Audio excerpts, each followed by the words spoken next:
Sean bienvenidos a esta cápsula donde hablaremos sobre los sofistas y reseñaremos la cerveza Allende, cerveza con 8 grados de volumen alcohólico, y hablaremos sobre los sofistas.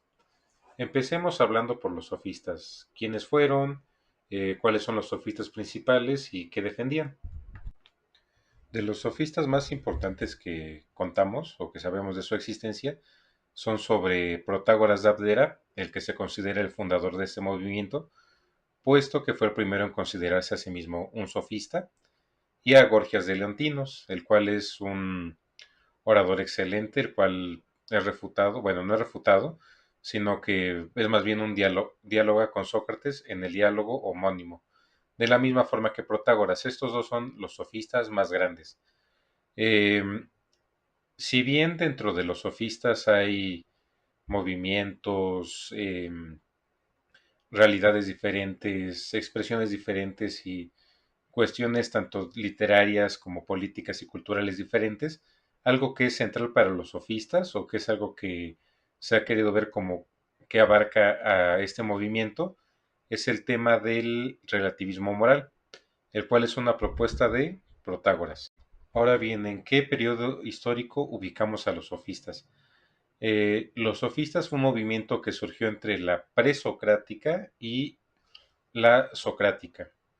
¿Por qué decimos esto? Porque estos dos sofistas que les mencioné, Protágoras y Gorgias, fueron discípulos, o la tradición los ha hecho ver como discípulos de filósofos. Protágoras se le considera que fue discípulo o alumno de Demócrito, el atomista, y a Gorgias de Leontinos se le empareja mucho como discípulo de Empédocles, de Agrigento. Ahora bien, volviendo a su propuesta, ¿qué es el relativismo moral? ¿O qué es a esto que se refiere Protágoras?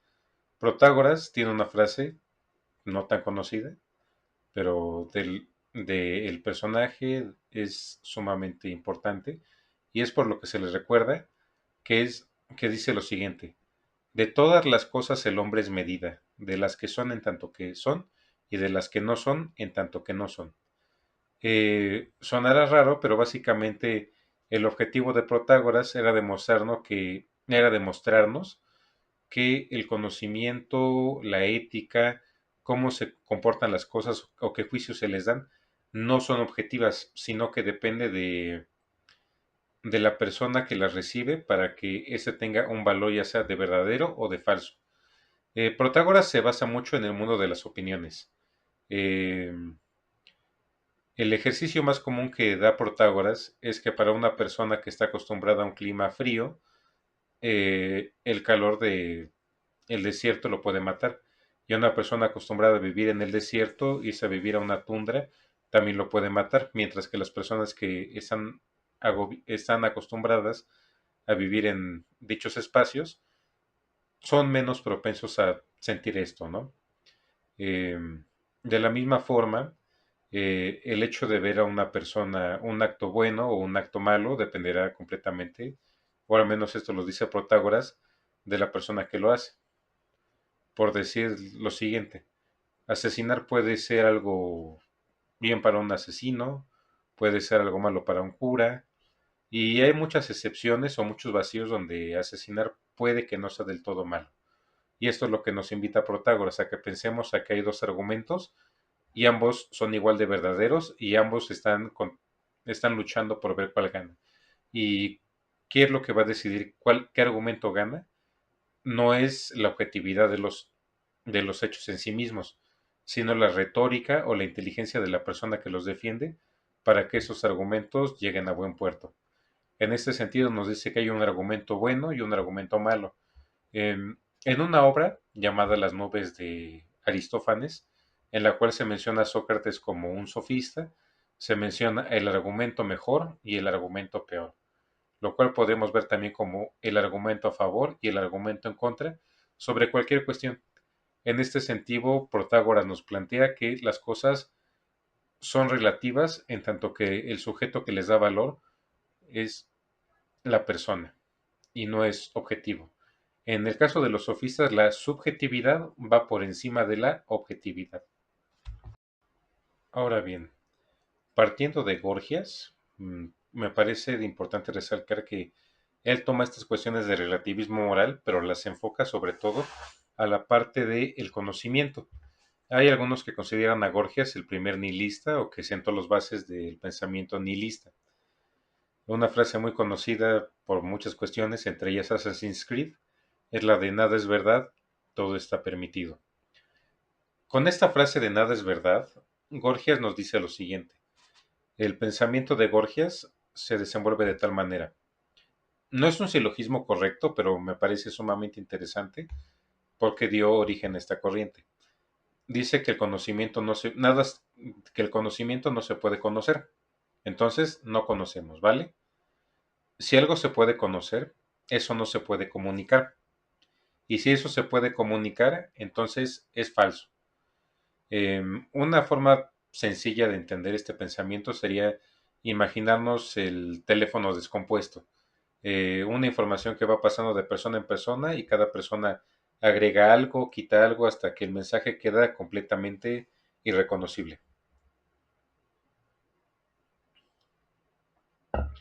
¿Por qué sustentamos o por qué decimos que parte del relativismo moral? Si todas las opiniones dependen de la persona, ninguna persona se habrá equivocado al expresarse, pero cada quien, no se corre la posibilidad de que cada quien entienda cosas diferentes, y al entender cosas diferentes, el conocimiento es imposible. De ahí que se diga que nada se puede conocer, o que nada es verdadero. Por eso se le considera a Gorgias como el primer nihilista o el primero de los pensamientos nihilistas.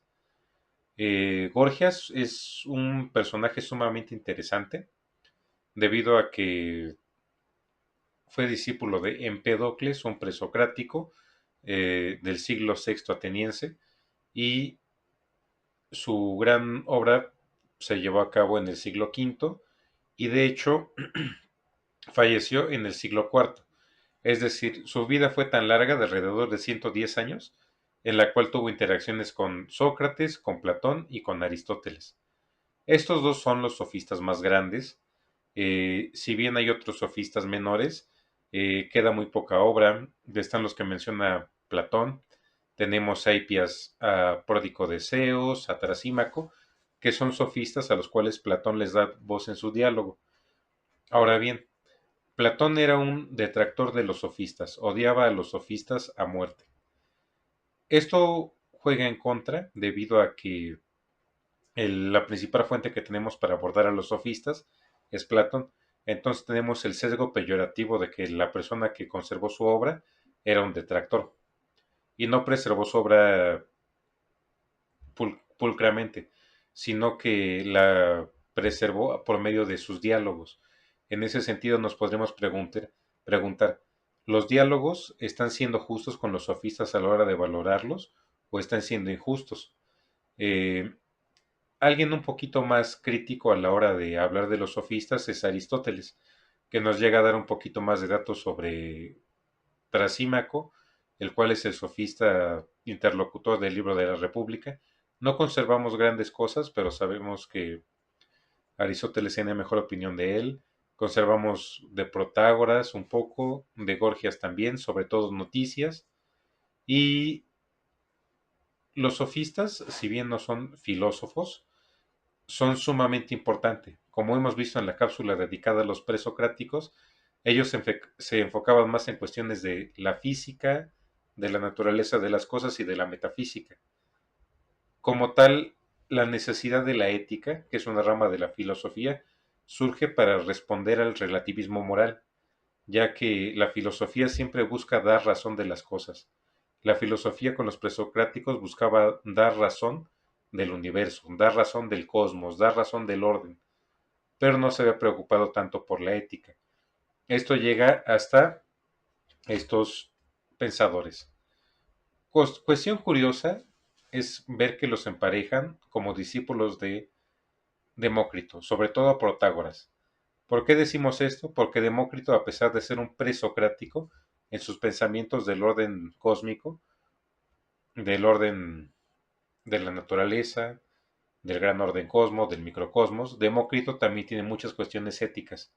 De hecho, la mitad de los fragmentos, Demócrito son 300 fragmentos, la mitad son dedicados a apartados éticos. Y aquí vemos que Protágoras toma estas nociones y las lleva a cabo a el terreno moral y lo relativiza. ¿Por qué esto es importante? Porque de no ser por los sofistas, posiblemente Sócrates, como lo menciona en su biografía intelectual, la cual se encuentra en el Fedón, no se hubiera dedicado a la filosofía, porque parece ser que lo que más le importaba a Sócrates era dar respuestas al pensamiento de los sofistas, era dar una razón de sí al por qué los sofistas estaban equivocados. Y si bien los sofistas, como ya lo he recalcado, no son filósofos, son pensadores sumamente interesantes. Eh, este es un texto de un autor anónimo que se llama Los discursos dobles. Es un libro que, bueno, son una serie de páginas, es un pequeño manual que te instruye sobre cómo aplicar sofística de una forma bastante cercana. Por ejemplo, eh, esto lo voy a sacar un poquito de contexto, pero algo que se podría encontrar en los discursos dobles sería, por ejemplo, el que se rompa una ventana es malo para la persona que tiene que repararla, pero es bueno para aquel que se va a encargar de realizar la reparación. Que un niño se rompa una pierna es malo para él y es malo para sus padres, pero es bueno para el médico, o en dado caso para el sepulturero. A cada argumento hay un contraargumento. Y si se fija, sigue esta lógica de los sofistas de que lo que es bueno para unos es malo para otros. Eh, el alcohol es bueno para festejar en las bodas, para alguien que se está casando, pero es malo para un alcohólico, por ejemplo. Y hablando sobre alcohol, pasemos a la pequeña reseña de la cerveza Allende. Tengo una pequeña nota ya hecha, pero les voy a compartir mi opinión del momento y también voy a leer lo que ya he escrito para ser un poquito más justos y ver si llega a cambiar mi opinión en algo. Lo primero que se nota con la cerveza Allende es que es muy fresca. Es una cerveza que es fácil de beber, es bastante satisfactoria en ese sentido. Tiene una gasificación media. ¿En qué sentido lo decimos? Hay cervezas que son muy gaseosas. Por ejemplo, la modelo de malta pura. Esa cerveza te va a tener erupte y erupte y erupte. Y algo a mencionar de esta cerveza, además de su gasificación media, el que te permite beberla muy muy fácil, también son sus sabores. A pesar de que tiene una nota alcohólica bastante fuerte, pues que es de 8 grados. 8 grados es casi el doble que cervezas comerciales. La cerveza indio, la cerveza Corona, me parece que están en el rango de 3.7 a 4 grados de alcohol. Esta tiene 8. En el caso de la indio es el doble y en la Corona me parece que es poco más del doble. Ahora bien, para lo fuerte que es esta cerveza en cuanto a nota alcohólica, el sabor que tiene es bastante ligero. Tiene unas muy muy ligeras notas a café y a chocolate. Cuando digo chocolate no me refiero al chocolate comercial o chocolate dulce. Es sobre todo a este chocolate bebible, el chocolate de agua, que es muy típico de las zonas de Puebla y de Oaxaca. Tiene un sabor predominantemente a cacao, no es dulce, pero te deja un agradable retrogusto al momento de beber. Y sin más por el momento, esta ha sido una cápsula pequeña, algo ligera, y próximamente veremos algún tema más. Este era un tema importante para hablar de filosofía, debido a que estos son los pilares. Los sofistas nos dieron la parte ética y en cierta medida la parte política de la filosofía. Los presocráticos nos van a dar todo el aporte, todas las bases metafísicas con las cuales los filósofos posteriores trabajarán.